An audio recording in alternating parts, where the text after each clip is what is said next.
de Teams.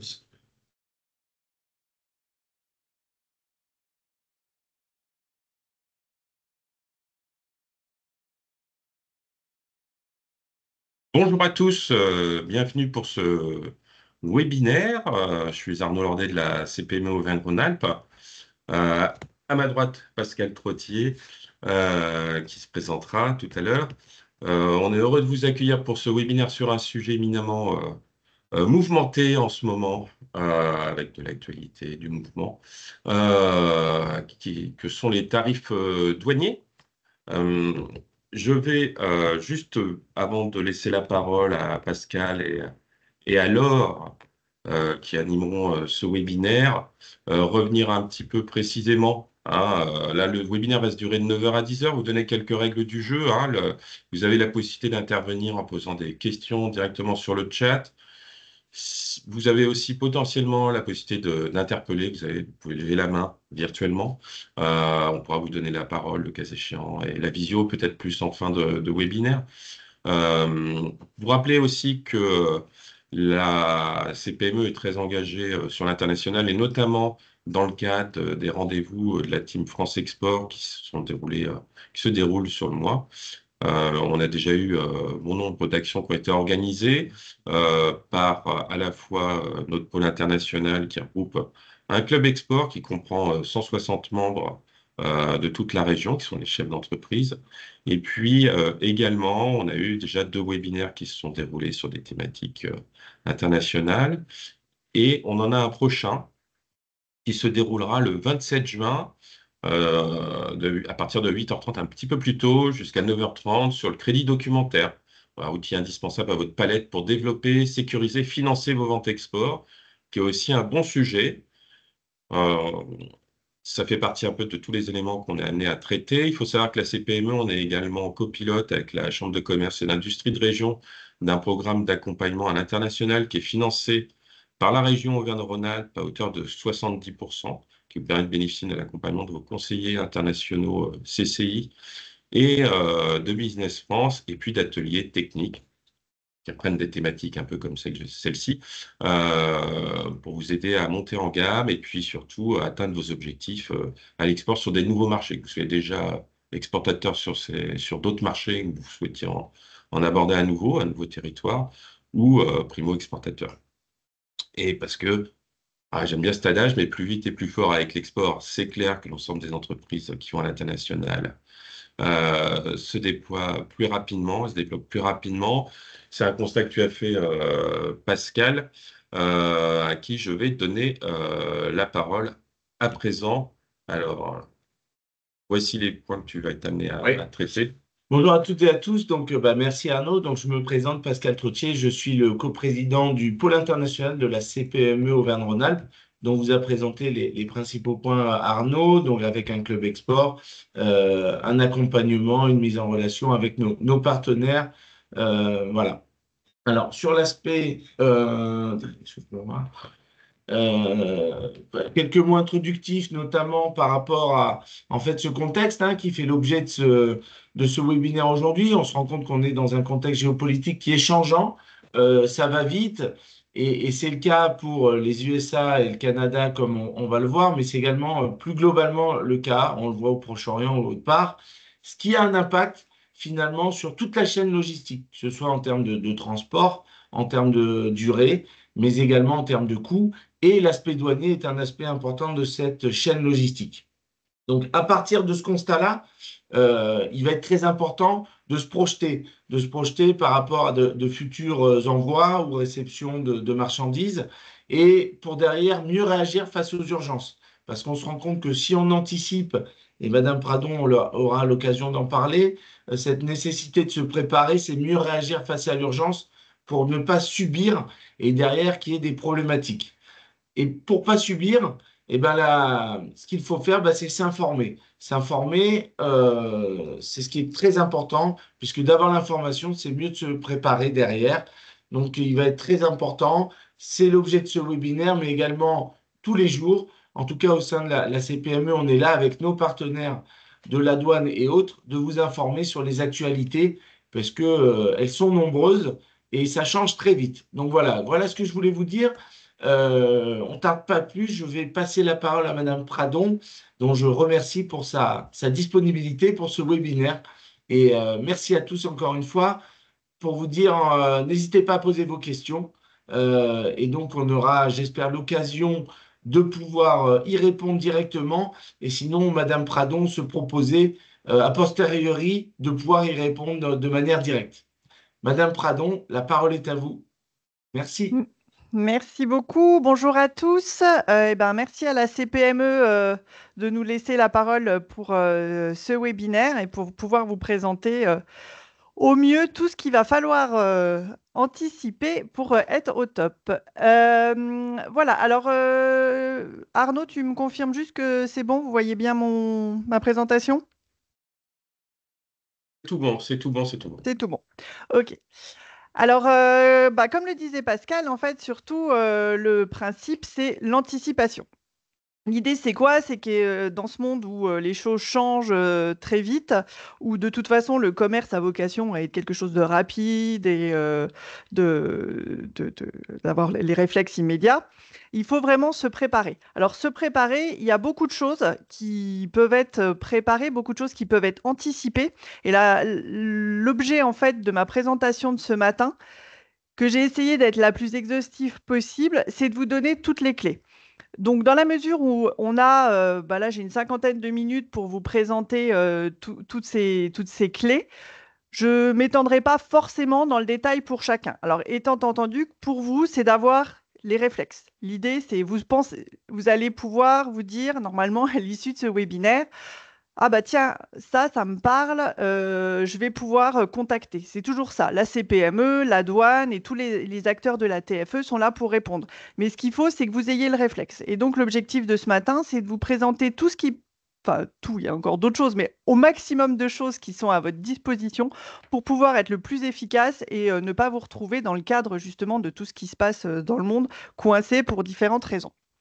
Donc au niveau de ce que je vais vous présenter ce matin, donc effectivement, les changements qu'il y a actuellement, alors il n'y a pas que la géopolitique, il y a aussi des changements au niveau douanier de manière générale, hein. La réglementation, elle est quand même fluctuante. Alors même si alors il y a des changements effectivement quotidiens, mais le gros de la réglementation reste heureusement stable, hein. Mais malgré tout, il y a des choses qui changent, il y a des événements qui font que la réglementation change. Donc ça, on en parlera et avec deux, trois petites choses à penser. Au niveau du contexte international, je vais reprendre deux exemples précis. Effectivement, Pascal en parlait, il y avait les États-Unis, évidemment, avec ce qui se passe. Alors pour le moment, le Proche-Orient, on n'a pas encore, au niveau douanier, hein, s'entend, de conséquences où je pourrais vous parler de mise en place de réglementation, etc., hein, mais effectivement, ça risque d'arriver. Il peut y avoir certainement des obligations. Un petit mot quand même sur la Russie et la Biélorussie, hein. Le contexte politique actuellement, effectivement, le met un peu derrière, mais c'est toujours d'actualité et c'est toujours très important d'y penser. D'autant qu'il y a une petite clause supplémentaire qui a été mise en place et qui est très importante.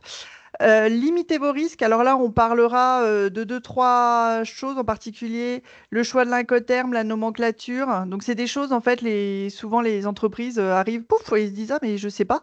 Donc, c'est bien de l'anticiper parce que ça peut prendre du temps, voilà, de choisir, de négocier, de déterminer. Et surtout l'importance du choix de vos partenaires, puisque l'import-export, c'est effectivement aussi une histoire de partenariat, hein. On ne travaille pas seul, on travaille avec d'autres prestataires. Et au niveau de la réglementation, ensuite, deux, trois petits points fiscal, je vous ferai un petit focus sur Access to Market avec les infos que vous pouvez trouver dedans. Et donc certaines réglementations spécifiques, en gros, toujours pareil, hein, les alertes, ce qui doit vous alerter, ce que vous devez anticiper. Et ensuite, limiter l'impact des droits de douane sur vos activités. Alors là, effectivement, normalement, enfin aujourd'hui, c'est vraiment pour l'export, mais il y a quand même, malgré tout, là, les sujets que je vais vous présenter, il y a aussi des petits sujets import, hein, mais qui peuvent être pour vous importants parce que des fois, vous avez besoin d'importer pour pouvoir transformer et réexporter. Donc, c'est vraiment aussi un sujet au niveau financier pour vous.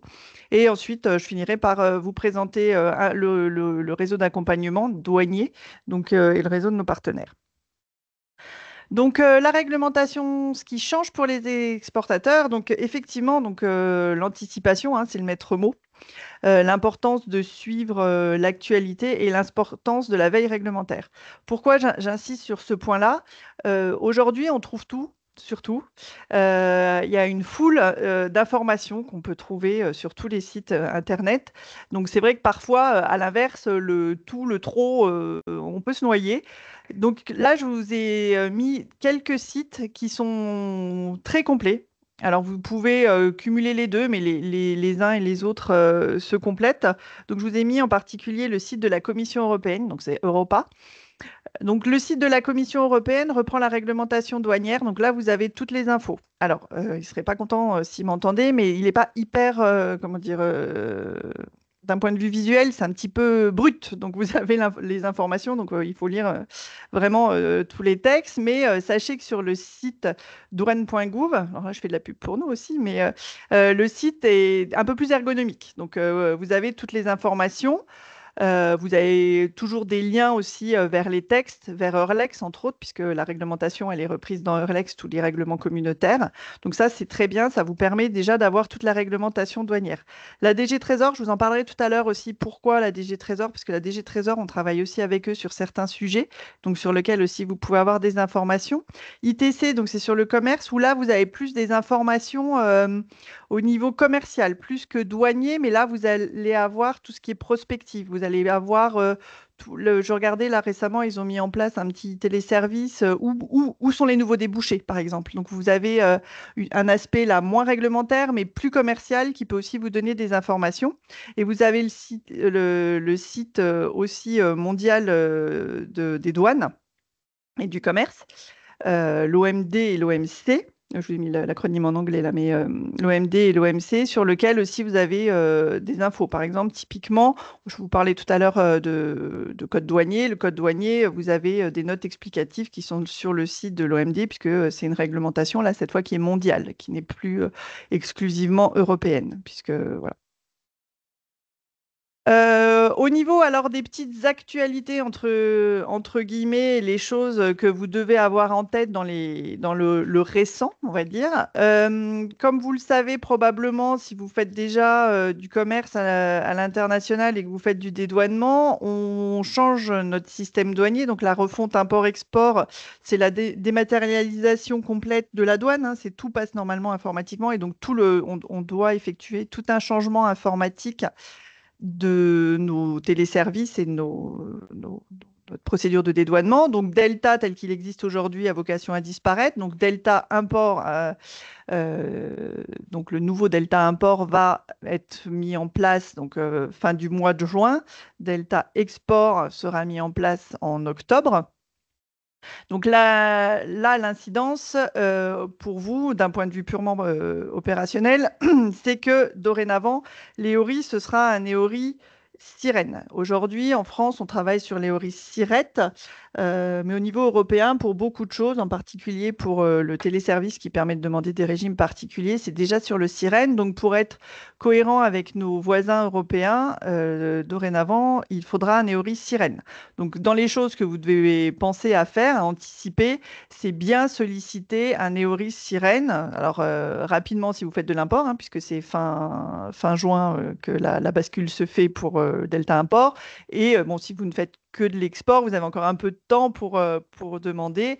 Et là, effectivement, il faudra demander un sirène. Sur le site de la douane, donc d'ailleurs, on a mis un petit mot, il y a des arnaques sur l'EORI sirène, puisque quand vous demandez l'EORI sirène, on vous demande de l'argent, c'est que vous n'êtes pas sur le bon site.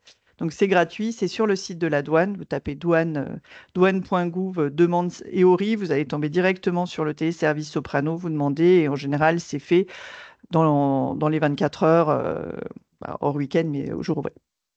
Voilà, donc ça, première anticipation, pensez bien à le faire. Au niveau des nouvelles réglementations, ça c'est pareil. Faites attention, les réglementations sont fluctuantes. Donc là, je vous parlerai juste après des États-Unis. Soyez toujours très attentifs à vérifier que quand vous faites une démarche, alors tout le monde le fait, hein. Je veux dire, c'est propre, c'est assez humain, je pense, de dire ah, mais j'ai toujours fait comme ça. Oui, oui, mais de temps en temps, regarder si tout n'a pas changé, c'est intéressant parce que les choses changent. Donc, pensez vraiment à la veille réglementaire. Je vous ai mis un petit mot sur les normes et les licences d'exportation. Pourquoi? Parce que certains produits à l'export, hein, puisqu'on parle export aujourd'hui, certains produits sont soumis à des licences. Vous ne pouvez pas exporter certains produits sans avoir une licence euh, qui est délivrée par, selon nos types de produits, par la douane, par les services divers comme le service de la DGE, etc. C'est bloquant. Et donc voilà, l'objectif, c'est d'être rapide et donc effectivement ne pas les bloquer. Et d'autant plus que aujourd'hui, on en parlera pour la Russie, les biens à double usage, c'est quelque chose. Donc les biens à double usage, c'est des biens qui peuvent être aussi bien civils que militaires. Et ça, par exemple, c'est voilà, il faut vraiment bien vérifier ce genre de produits.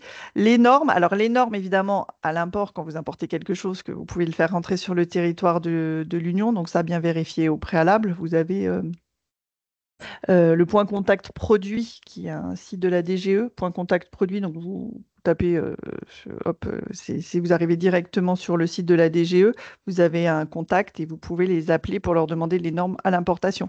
En revanche, soyez très vigilants dans l'autre sens, c'est-à-dire quand vous exportez vers un pays, il faut vraiment que vous ayez cette demande, ce questionnement, à savoir est-ce que mon produit respecte les normes du pays d'arrivée? Voilà, donc ça fait partie vraiment des anticipations et encore une fois, le contexte étant ce qu'il est, parfois on se retrouve avec des normes qui peuvent aussi changer, donc il faut être vigilant pour ça. Donc au niveau du contexte international, comme le disait Pascal, tout change, tout bouge. Et là, c'est vrai que ces derniers mois, voire même ces dernières années, le contexte géopolitique fait que on a eu beaucoup de choses qui ont changé. Alors, je vais dire un mot pareil, assez succinct sur les États-Unis, puisque moi, voilà, que vous ayez ça en tête. Alors, juste, on parlait des webinaires qui sont organisés dans le cadre de la Team France Export. La semaine prochaine, le 24 juin, on en organise un, donc avec notre conseiller qui est à Washington, avec l'attaché au Canada et avec notre direction générale, justement pour parler de l'évolution des US. Donc là, ce sera un webinaire d'1 heure et demie consacré exclusivement aux US. Donc voilà, vous mettez sur la page de la Team France Export et si ça vous intéresse, n'hésitez pas à vous inscrire parce que là, si vous avez un sujet US, vous aurez des réponses plus complètes que là, où là, c'est vraiment un rappel à l'attention de ce qui se passe. Donc juste pour résumer, je pense que vous avez tous suivi les retournements de situation, les annonces du gouvernement Trump, les revirements, etc.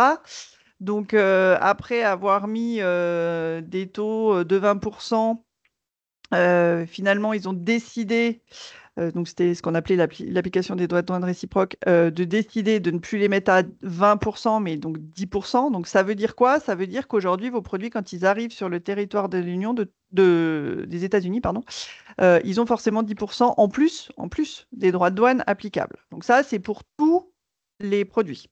Tous les produits importés aux États-Unis vont avoir une surcharge sur leurs droits. Après, vous avez des droits aussi spécifiques. Donc, il y a des secteurs qui ont été spécifiquement ciblés. Donc, l'aluminium et l'acier et le secteur automobile. Donc, ça va sur l'aluminium, mais il y a aussi tout ce qui est pièces dérivées. Alors, par contre, donc là, c'est 50%. Et donc, on est repassé à 25%. Donc voilà, je vous disais, tout est toujours fluctuant. Donc là, c'est 50, 25% pour tout ce qui est secteur automobile. Donc, ce que je vous disais, c'est que là, par contre, ça a encore changé. C'est-à-dire que c'est pas que, par exemple, sur les pièces qui contiennent de l'aluminium, c'est pas sur l'intégralité du bien, mais vous devez faire une démonstration qu'il n'y a qu'une partie qui doit être soumise à cette taxation. Voilà, parce que sinon, si vous ne le démontrez pas, l'objet complet, la marchandise complète que vous envoyez, à partir du moment où il y a de l'alu, ils vont vous le taxer au maximum. Donc là, il faut vraiment être vigilant. C'est sur la partie contenant de l'aluminium que normalement vous devriez être taxé. Donc c'est pour ça que ça fait vraiment partie des choses. Si votre marché, c'est les États-Unis, faites très attention. Donc, je vais vous montrer juste Access to Market 2 petites secondes, qui est donc le téléservice d'Europa pour savoir quels sont les droits et quelles sont les législations applicables dans un pays d'arrivée. Donc là, je vais vous montrer par exemple un exemple sur un objet classique qui n'est pas soumis, par exemple, à l'acier, l'aluminium. Donc, Arnaud, c'est bon, tu vois bien Access? Non, là, je suis toujours sur ton slide. Ok, moi je vais le rechanger alors. Euh, Alors, C'est toi. voilà. Et là, on y est, ouais. Mon Là, c'est assistant métier de commerce. Parfait. Voilà, donc là, donc c'est l'assistant de commerce. Donc vous mettez le code douanier de votre produit, France et le pays de destination. Donc là, on est sur les États-Unis. Donc là, c'est un t-shirt, hein. Justement, j'ai pris un article basique pour que vous puissiez voir. Donc là, donc il y a 90% de droits de douane, mais là, c'est juste pour des pays qui sont soumis à sanctions. Mais voilà, vous, en tant que exportateur européen, vous êtes soumis à 16,5% de droits, mais on vous rajoute 10% systématiquement. Donc, vous voyez à peu près le montant des droits de douane à l'arrivée sur le territoire américain. Et ça, c'est pour un objet classique. Je vais vous montrer pour une partie de véhicules. Donc, ça doit être les freins de mémoire, mais hop. Euh, Hop, on va prendre celui-là. Voilà, donc vous avez bien les 2,5% qui sont le taux de droit de douane classique. Vous avez les 25% liés au secteur automobile et vous avez les 10% qui sont applicables à tout. Donc vous voyez que effectivement les droits de douane applicables aujourd'hui sont quand même très élevés pour ces secteurs qui ont été ciblés par l'administration Trump. Donc pensez à utiliser Access to Market. Alors vous avez aussi là sur le côté, j'en profite, je vous en parler plus tard, mais là j'en profite que je suis dessus. Vous avez par exemple tout ce qui est procédure, formalité. Voilà, vous avez en particulier le lien vers les documents obligatoires, le bill of lading, la packing list, etc. Vous avez les obstacles au commerce. Donc là, vous allez pouvoir poser des questions sur comme ça. Donc voilà. Donc Access to Market sert effectivement à vous donner l'ensemble des produits, l'ensemble des spécifications à l'arrivée. Donc je vais reprendre. Hop.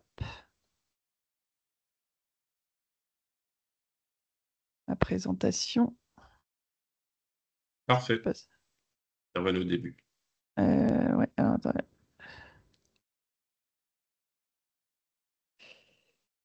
Voilà. Donc là, je dois être sur la page. Voilà. Ouais, Alors, évidemment, l'Union européenne n'est pas en reste, mais pour le moment, dans la mesure où le gouvernement Trump a suspendu voilà, cette majoration, enfin, est repassé de 20 à 10%, la Commission a décidé aussi de suspendre les contre-mesures qu'elle avait proposées.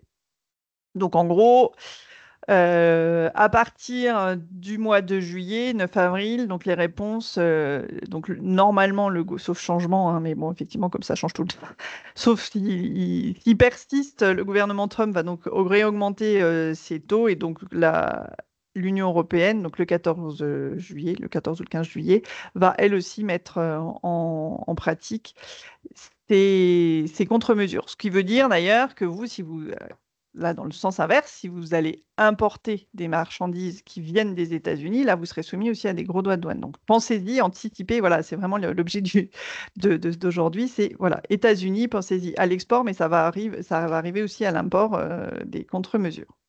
Donc là, en résumé, voilà, c'est tous les types de mesures qui existent. Donc, les 3 mesures, donc les 10% qui sont là, l'automobile, comme je vous disais, l'aluminium, et ils sont cumulables. Voilà, donc déjà, vous rajoutez.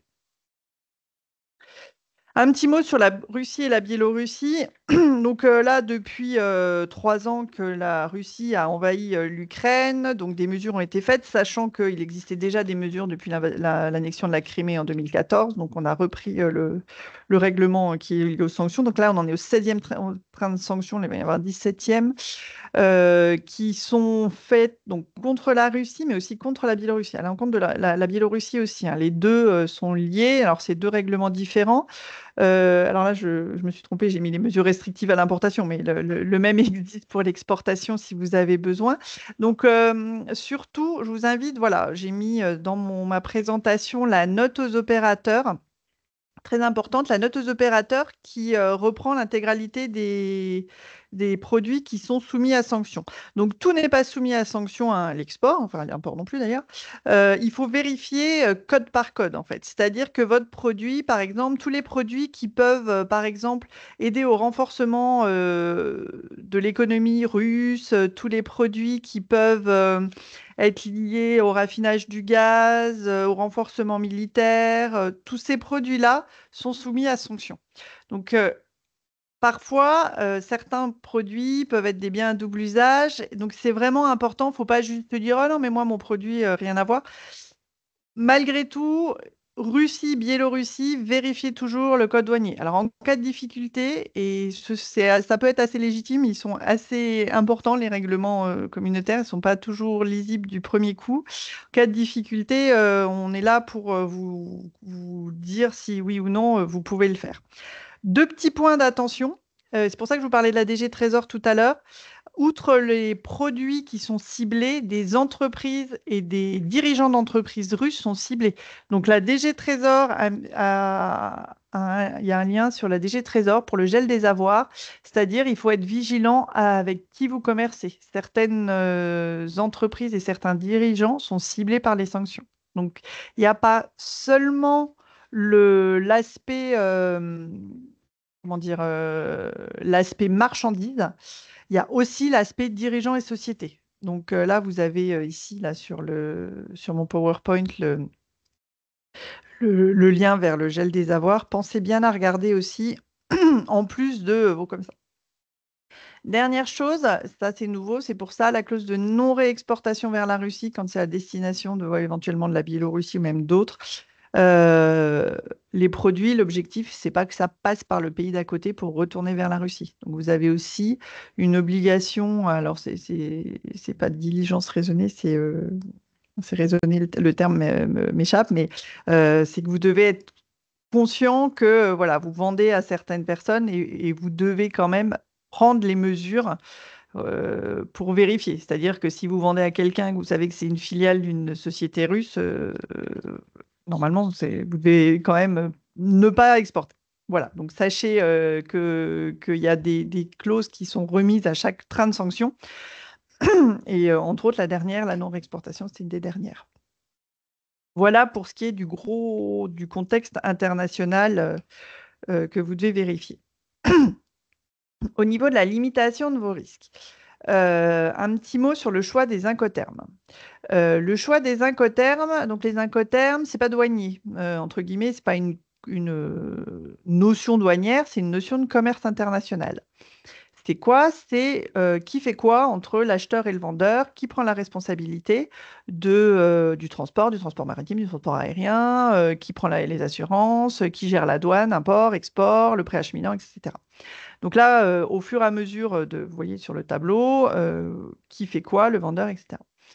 Donc nous, ce qu'on vous déconseille, c'est ce qu'on appelle les deux incoterms extrêmes que vous voyez là. Alors là, c'est les multimodales, mais c'est la même chose pour quand c'est spécifique maritime ou aérien, mais ex-work et DDP. Ex-work, ça veut dire sortie d'usine. Ça veut dire que vous ne faites rien. Votre client arrive, il prend tout, il part avec la marchandise, vous ne faites rien, vous êtes au courant de rien. Alors nous, on le déconseille pour plusieurs raisons. Premièrement, pour une raison fiscale. Si vous facturez hors taxe, si vous n'avez pas le justificatif d'export, si vous avez un contrôle fiscal, vous ne pouvez pas justifier. Vous allez, un, payer la TVA, et deux, pas pouvoir la faire rembourser forcément, puisque vous n'aviez pas vocation, si vous n'avez pas de justificatif, à faire ça. Donc ça, c'est le premier point. La deuxième chose, c'est que depuis la nouvelle réglementation sur l'exportateur, une société étrangère non-Union européenne, hein, pays tiers, ne peut pas être exportateur sur la déclaration, ne peut pas être exportateur douanier. Ça veut dire quoi? Ça veut dire qu'il est bien obligé sur sa déclaration de mettre un exportateur. Donc en général, ils mettent le numéro de votre société. Donc, quand vous faites ex-work, vous facturez hors taxe sans savoir si vous allez récupérer le justificatif. Vous ne savez pas que vous êtes l'exportateur, mais au regard de la douane, vous êtes l'exportateur. Donc, en cas de souci sur la déclaration, c'est vers vous qu'on se retourne et pas vers votre client. Donc, nous, on déconseille. Moi, je dis toujours, je ne fais pas faire ma déclaration d'impôt à mes voisins. Voilà, là, c'est pareil. Vous donnez les clés. Donc, c'est pour cette raison qu'on vous déconseille Export. C'est autorisé, ça existe, il y a beaucoup d'entreprises qui le font. Alors, quand c'est dans le cadre d'une filiale, il n'y a pas trop de soucis, parce que pour récupérer les documents, vous faites partie du même groupe, souvent, il n'y a pas de problème. Quand c'est un illustre inconnu, vous prenez des risques qui peuvent être contrés assez facilement, puisque vous faites FCA, donc c'est celui qui est juste après, et donc vous ne faites rien d'autre en termes de transport, etc., mais vous faites juste la déclaration en douane, comme ça, vous maîtrisez tout au niveau fiscal et douanier. Et voilà. DDP, donc le dernier, pourquoi on vous le déconseille? Parce que à l'inverse des DP, vous faites tout, mais tout jusqu'au bout, y compris la déclaration d'importation dans le pays d'arrivée. Ce qui veut dire quoi? Ça veut dire que dans le pays d'arrivée, vous devez être reconnu par l'administration, donc fiscale, douanière, etc. Vous devez avoir un établissement stable, etc. Donc ça demande, alors encore une fois, si vous avez une filiale là-bas, si vous avez voilà, vocation à ne faire que ce flux-là, pourquoi pas? Dans tous les autres cas, on vous le déconseille puisque vous risquez d'être bloqué, puisque si vous avez validé comme ça et qu'on vous vous retrouvez avec votre marchandise arrivée, on prend les États-Unis par exemple, ou avec un broker là-bas qui vous demande toutes les informations, ben, vous n'allez pas vous enregistrer tout de suite auprès des administrations fiscales douanières du pays. Donc des DP, on déconseille aussi, sauf dans certains cas, effectivement, des filiales ou autre chose. Voilà, bah, donc alternative donc FCA et l'alternative à DDP, DAP. Un petit mot sur le code douanier. Alors ça aussi, souvent, on nous appelle en nous disant: «Ah, mais mon code douanier, je ne le connais pas, on me demande le code, je ne sais pas ce que c'est». Alors chaque marchandise a un code douanier. Toutes les marchandises sont répertoriées par un code alphanumérique. Donc au niveau international, on a 6 chiffres en commun avec l'ensemble des pays du monde, et au niveau européen, on a 10 chiffres. Donc SH, c'est 4 ou 6 international, NC, c'est 8 au niveau européen et TARIC, c'est 10 au niveau européen. Vous ne pouvez rien faire en fait en commerce international sans ce code. Pourquoi? Parce que c'est ce code qui va vous donner le montant des droits de douane à l'importation, c'est ce code qui va vous dire si vous avez besoin d'une licence d'exportation, c'est ce code qui va vous permettre de savoir si vous pouvez bénéficier des accords de libre-échange. Sans ce code, ça passe pas. Ça s'anticipe. Alors quand c'est un produit simple, que vous exportez des tomates, c'est pas trop difficile à trouver. Un t-shirt, on peut s'en sortir. Quand vous commencez à faire une machine-outil spécifique, etc., ça s'invente pas trop quand même. Donc, vous avez plusieurs solutions. En fait, c'est de le chercher par vous-même, donc avec un téléservice qui s'appelle Rita Encyclopédie, et là, vous cherchez par vous-même, ou vous nous appelez, on peut vous aider, mais nous, en tant que cellule conseil aux entreprises, on ne peut pas vous donner un code douanier et vous le certifier. C'est un vrai métier et nos collègues, alors nous, on a des connaissances, voilà, certaines en tarif, mais on a un service national qui ne fait que ça, qui gère les codes douaniers. Donc, vous leur faites une demande, c'est par Internet, hein, on l'a fait en ligne. Et ils vous donneront ce qu'on appelle un RTC, un renseignement tarifaire contraignant, qui lui s'imposera à vous, évidemment, mais aussi à toutes les douanes européennes. Donc ça évite tout débat, en fait. Et en plus, vous êtes tranquille, on ne risque pas de venir voir pour un contrôle en disant vous avez utilisé le mauvais code douanier.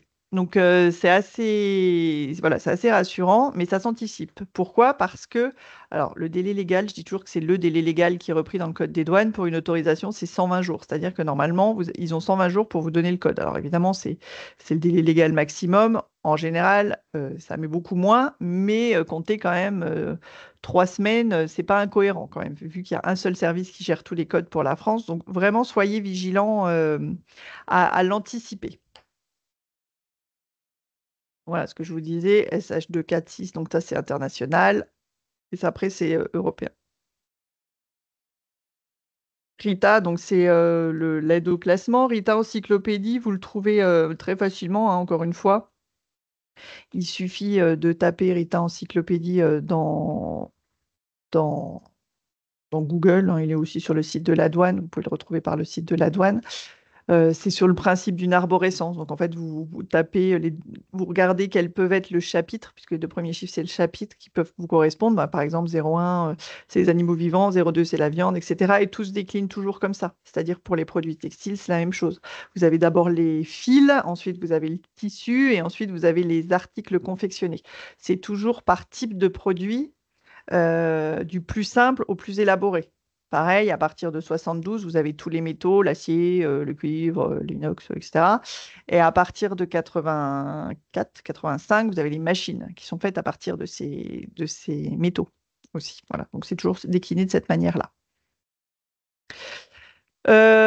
Autre chose, donc comme je vous disais, les 6 premiers chiffres, c'est international, donc pas de souci. Après, parfois, votre client à l'export, il vous dit, mais moi, c'est quoi mon code douanier? Donc des fois, il va vous demander aussi quel est le code douanier. Alors, il y a deux choses. Premièrement, il y a déjà quel est le code douanier, parce que lui, il veut savoir le coût des droits de douane, mais vous, des fois aussi, vous voulez savoir si ça a vraiment un intérêt pour vous financièrement de l'envoyer.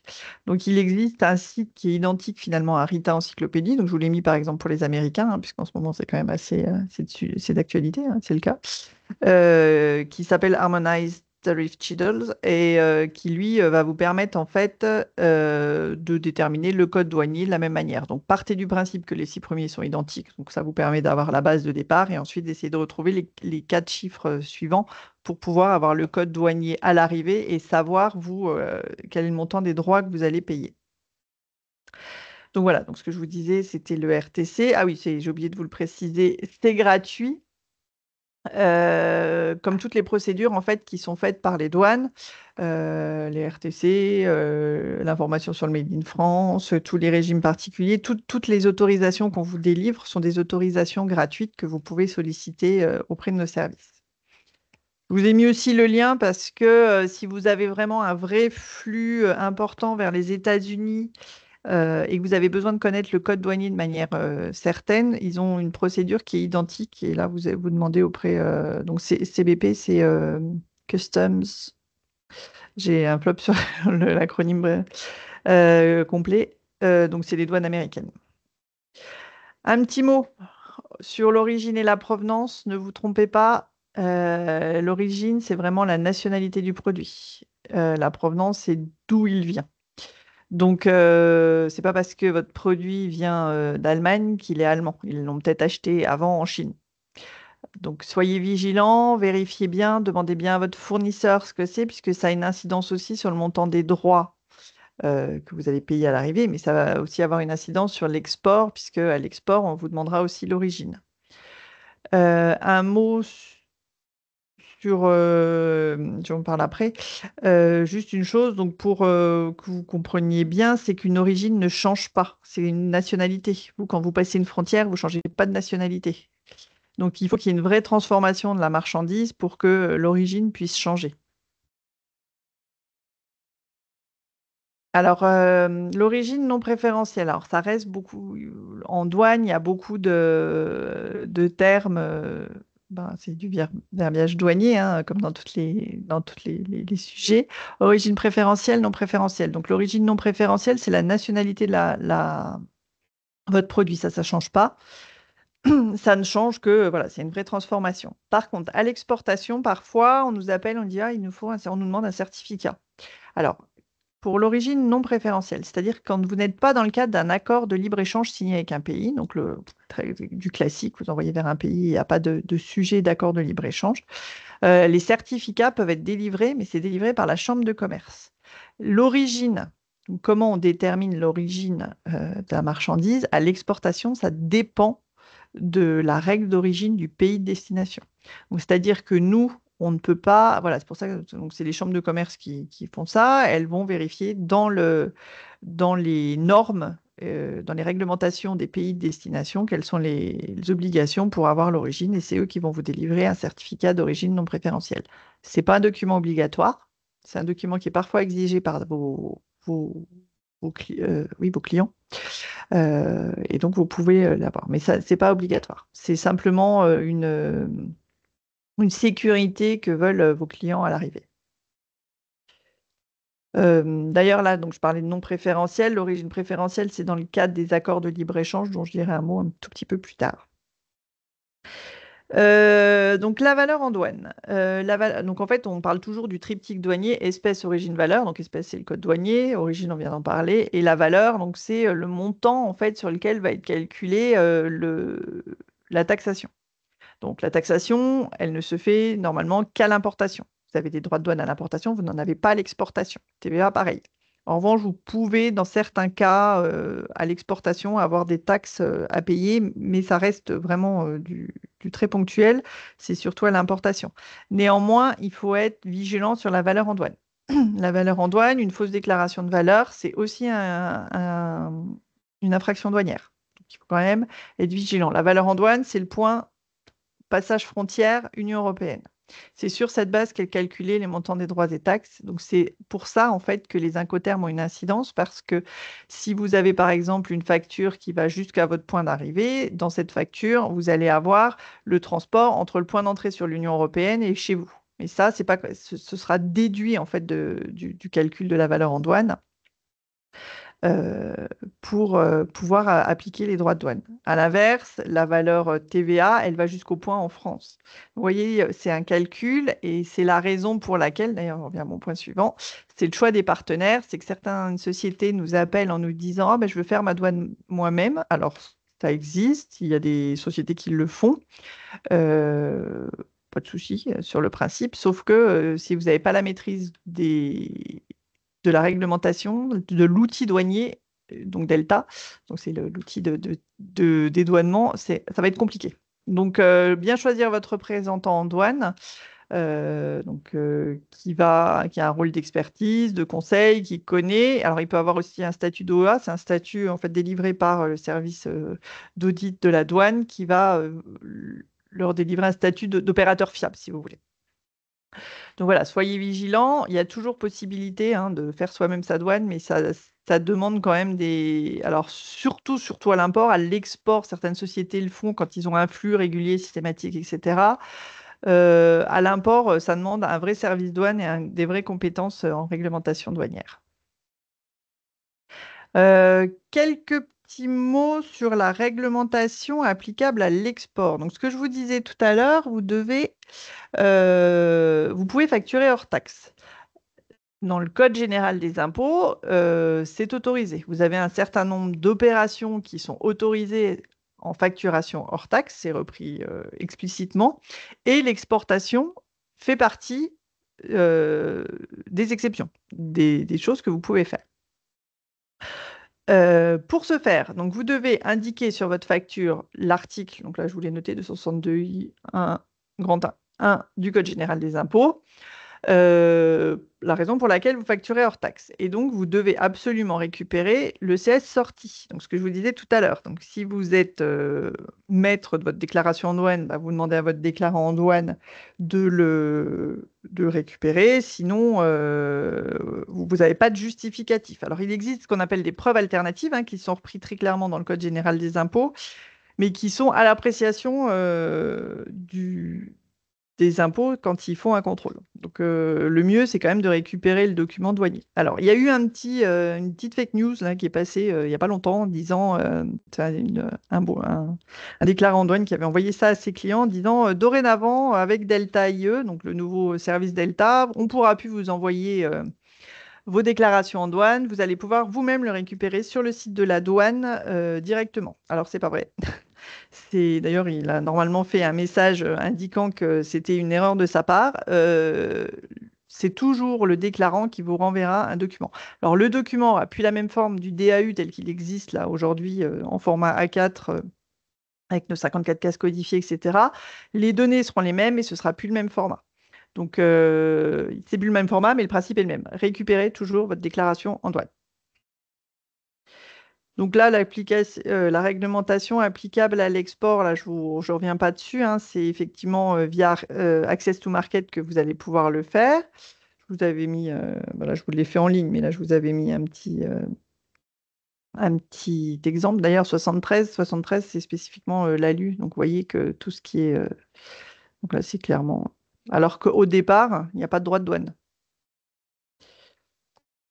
Voilà, et là, je vous ai mis, parce qu'on va en parler un peu plus tard, vous voyez, vous avez une, euh, une application d'un droit qui est différent, qui peut être 0 ou 30. Et ça, c'est le cadre des accords de libre-échange. En fait, Access to Market, je spoil un peu la suite pour les accords de libre-échange, je vais juste dire un mot. Les accords de libre-échange, donc c'est des accords qui sont signés entre l'Union européenne et des pays tiers. Donc il y a 76 pays avec lesquels on a signé des accords. Ça veut dire quoi? Ça veut dire que si vous justifiez que votre produit il est bien origine préférentielle Union européenne, à l'arrivée, votre client ne paye pas de droits de douane ou a des droits plus inférieurs. Origine préférentielle, ça veut dire quoi? Ça veut dire que dans l'accord qui a été signé avec le pays tiers, eh ben, vous allez avoir les règles comme ça.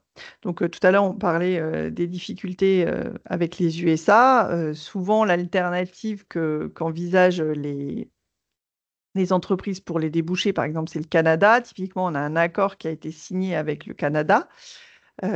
Donc, les produits qui sont d'origine préférentielle Union européenne, eh ben, à l'arrivée sur le territoire canadien, peuvent avoir une réduction, voire une annulation complète des droits de douane. Donc, d'un point de vue purement commercial, vous avez stratégiquement intérêt à utiliser ces accords de libre-échange, puisque effectivement, ça a un vrai avantage concurrentiel. Et donc là, j'avais mis, bah, là, c'était pour la Serbie, avec lequel on a aussi un accord. Normalement, c'est 30% de droits de douane pour, donc 22,04, c'est du vin. 30% de droits de douane. Vous avez 0% de droits de douane jusqu'à un certain quota, c'est-à-dire qu'il y a 25 000 hectolitres, au-delà de 25 000 hectolitres importés en Serbie, vous repassez à 30. Mais jusque-là, en fait, quand vous êtes dans les premiers à exporter, effectivement, c'est quand même très intéressant. Vous pouvez dire à votre client qu'il ne payera pas de droits de douane. Donc ça, c'est pour ce qui est des accords de libre-échange.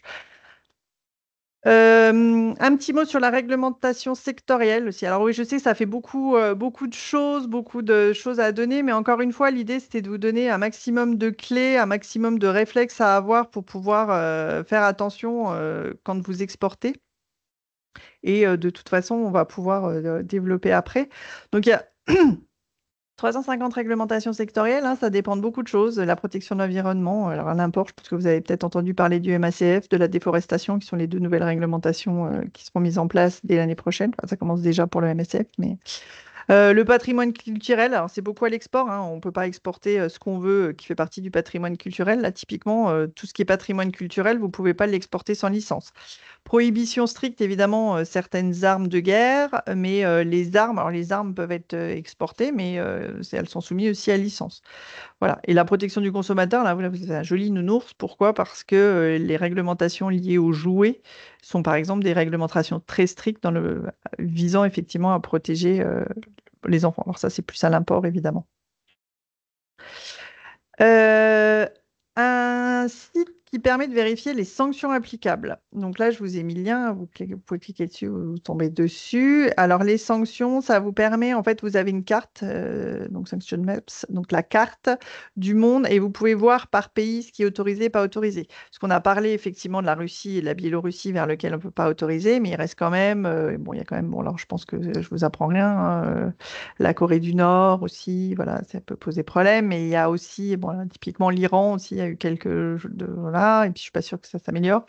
L'Afghanistan, mais il y a aussi des pays où on pense pas forcément qu'il peut y avoir des choses sur lesquelles il y a des réglementations spécifiques. Donc cette carte vous permet d'avoir un état des lieux complet avec une map monde sur ce qui est possible sur les pays vers lesquels vous avez une attention particulière à avoir. D'où là, cette petite conclusion là, c'est d'avoir un vrai contrôle interne chez vous. Alors nous, c'est très récurrent, hein, donc on nous joint par téléphone et très régulièrement, j'ai un service ADV, j'ai un comptable, j'ai le service import, enfin j'ai plusieurs services parce que dans beaucoup d'entreprises, chacun gère un petit bout de la douane et ne se parle pas entre eux. Donc, c'est vrai que la personne qui, au sein d'une entreprise, gère l'activité douanière, faut pas qu'elle hésite aussi à faire un petit rappel à ses équipes, enfin, et à ses collègues pour leur dire qu'à partir du moment où il y a un passage frontière tiers, il y a une incidence. Le nombre de fois où j'ai reçu un appel en me disant je comprends pas, on paye de la TVA à l'importation, on ne fait pas de l'import-export. Oui, mais si votre service à côté a commandé des cahiers en Chine parce qu'il avait besoin de cahiers et de crayons, et ben ça va faire une déclaration d'importation. Il va y avoir une incidence sur de la TVA à l'importation. Donc la douane, c'est pas que le service qui fait les exports, etc. C'est vraiment quelque chose qui peut être avec une incidence sur d'autres services. C'est important, voilà, que les gens sachent aussi quand il y a du mouvement, il y a une incidence douanière. On vous invite à faire une veille juridique. Alors, on est bien placé pour le savoir, c'est chronophage, mais regardez 2 minutes le site de la douane pour voir s'il n'y a pas quelque chose de nouveau, s'il y a pas, ou même simplement vous nous suivez sur LinkedIn. Enfin, on essaye au maximum de poster quand il y a des nouveautés, quand il y a des choses réglementaires, des choses à vérifier.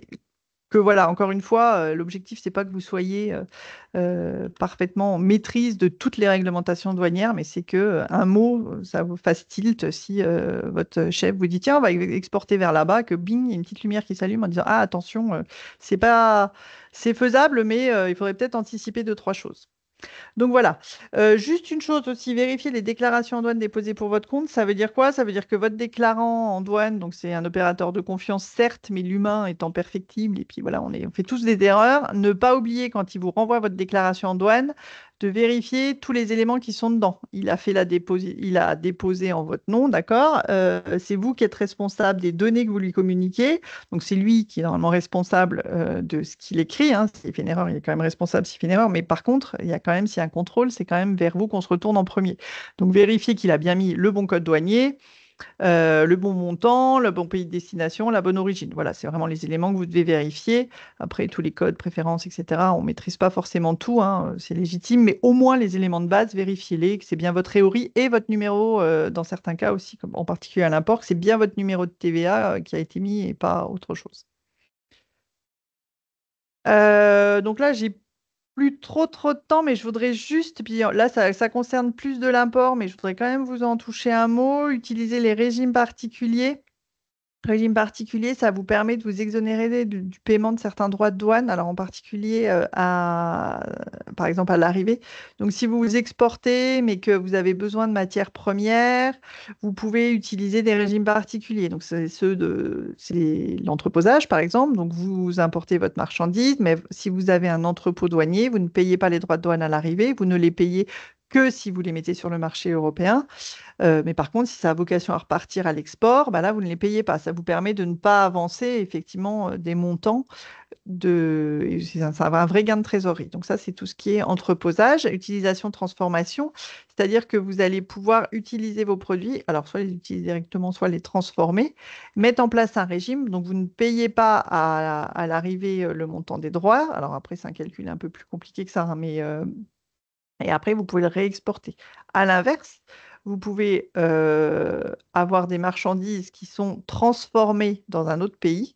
Et quand ça revient, la taxation n'est faite que sur la valeur ajoutée qui a été faite dans le pays tiers et pas seulement et pas sur les marchandises que vous avez déjà envoyées là-bas. Donc, il existe des régimes particuliers qui sont à votre disposition. Alors, c'est des autorisations, hein. Donc, ça veut dire qu'il faut que vous demandiez au bureau de douane qui va mettre en place des autorisations. Il y a un suivi de comptabilité matière, hein, puisque bon, l'Union européenne est très vigilante sur ses droits, puisque c'est quand même son budget. Donc, vous avez un vrai suivi. Mais voilà, pensez aussi que vous pouvez faire des économies et des gains de trésorerie en utilisant ces régimes particuliers. Donc, c'est souvent plus de l'import, mais ça a vocation à être exporté, etc. Donc, vous pouvez être concerné. Vous pouvez peut-être aussi avoir besoin de ce type de régime. Donc, le perfectionnement actif, voilà ce que je vous disais, transformer des marchandises dans l'Union européenne en vue de les réexporter. Donc, vous avez des conditions, hein, en particulier, effectivement, de comptabilité matière.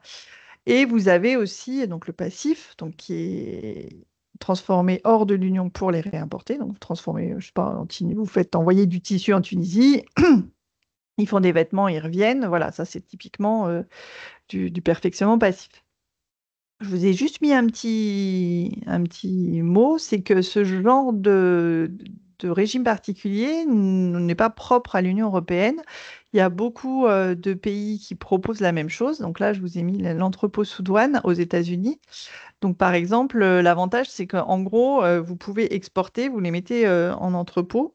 Donc, vous les faites sortir au fur et à mesure et vous ne payez les droits qu'au fur et à mesure. Alors, dans certains cas, en attendant les changements, alors ça peut être à votre avantage ou à votre désavantage, hein, s'il repart dans des envolées lyriques sur les droits de douane, ça peut être au désavantage, mais s'il revient à quelque chose de plus modéré, voilà, vous ne les sortez qu'après.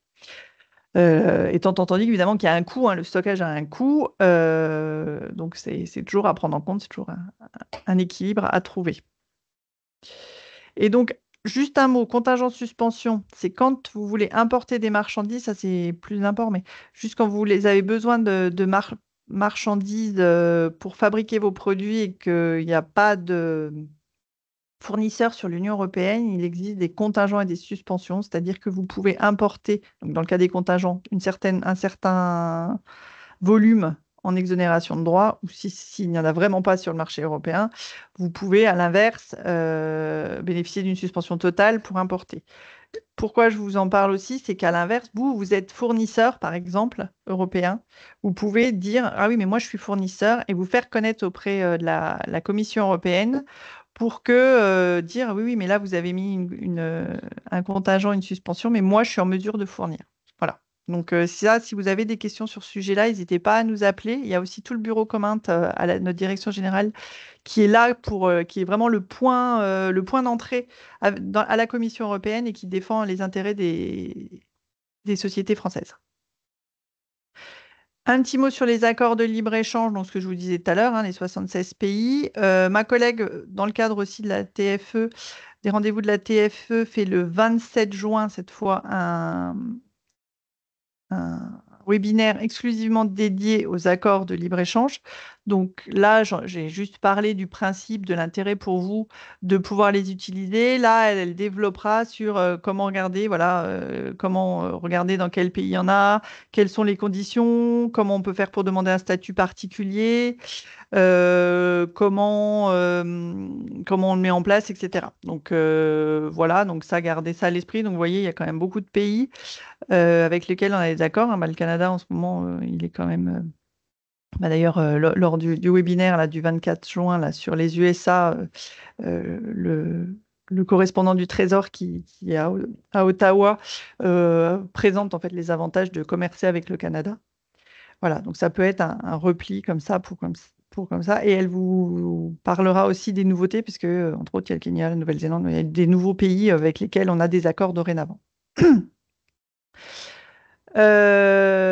Voilà. Alors, juste un petit mot sur nos services. Donc, on est les cellules conseils aux entreprises. On en a une quarantaine donc, en France, mais aussi en métropole. Donc, alors, c'est un service public, hein, donc vous pouvez nous appeler. On répond à vos questions par mail, par téléphone. Alors, on a beaucoup, beaucoup de sollicitations. On essaie de faire au plus rapide pour vous répondre. On fait au mieux, mais voilà. Donc, n'hésitez pas. Si vous n'arrivez pas à nous joindre par téléphone, un petit mail. Ils sont en fin de présentation.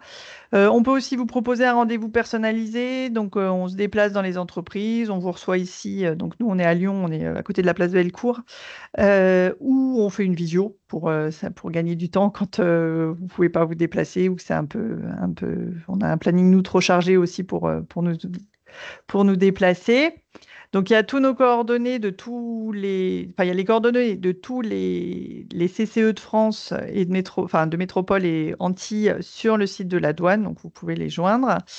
Un petit mot sur les attachés douaniers. Donc, nous, on a des attachés douaniers un peu partout dans le monde. Il y en a. Voilà, ça couvre tous les pays là que vous voyez en bleu, hein. On a encore notre attaché douanier en Russie. On en a on en a deux d'ailleurs aux États-Unis. On en a un à Washington et un qui est à Miami. Voilà, donc pour l'Amérique du Sud, alors il couvre parfois plusieurs pays, hein. Par exemple, l'attaché douanier de Washington, il couvre aussi le Canada. Au Brésil, il couvre aussi, il doit couvrir le Mexique, la Colombie, je crois. Voilà, et on a aussi en Afrique, en Chine, à Bangkok. Donc voilà, et on a des attachés douaniers un petit peu partout dans le monde. Donc nous, vous nous appelez, on les contacte parce que voilà, on a un contact direct forcément puisque ce sont nos collègues. Si vraiment vous avez des difficultés, par exemple, je sais que pour les États-Unis, notre collègue nous avait envoyé des fiches synthétiques pour voilà, à quoi il faut penser, au min number, des choses comme ça. Eh bien, écoutez, je vous remercie pour toute votre attention. Je vous ai mis donc nos coordonnées. Donc, à la cellule conseil aux entreprises de Lyon, on est 3. Donc, moi-même, Laure Pradon, ma collègue Nathalie Augusto et Juliette Watine. Donc, l'adresse mail, donc c'est cce@douane.finance.gouv.fr. Pas de S à douane, mais à finance. Et sinon, voilà, nos numéros de téléphone. Donc, j'en ai fini. Il est 10h00. J'ai tenu le timing. Alors, bravo, Laure, c'est d'une précision impressionnante. Merci pour cette présentation qui était exhaustive, précise. On te transmettra la liste des participants pour que tu puisses transmettre la présentation si c'est Oui. possible, hein, si tu Oui, oui, bien fonction sûr. de Ouais. personnes. Merci en tout cas pour cette Merci intervention. merci de nous avoir laissé la parole. Merci. Et on mettra le webinaire en ligne d'ici quelques jours, le temps de faire un petit travail de mise en œuvre de l'enregistrement. Voilà, vidéo, D'accord. pardon. Excusez-moi, j'en perds mes mots. Il y a eu beaucoup d'informations. Alors, en tout cas, Oui. merci à vous d'avoir participé à ce webinaire. Encore un grand merci, Laure Pradon, pour toutes ces informations précises. Bien entendu, il ne faut pas hésiter à vous solliciter par mail. Et puis, nous, on se tient à votre disposition, à tous et toutes, pour toute question relative à l'international, au sens large. On fera le relais avec nos différents partenaires, dont les douanes. Voilà, je vous souhaite Merci une bonne beaucoup. journée. Donc, bonne journée à tous. Merci. Merci de Bonne- votre participation et merci Laure pour cette très belle présentation. À bientôt. À Merci, bientôt. Au revoir. Merci, Au au revoir. revoir. Merci beaucoup. Bravo. Merci. Merci.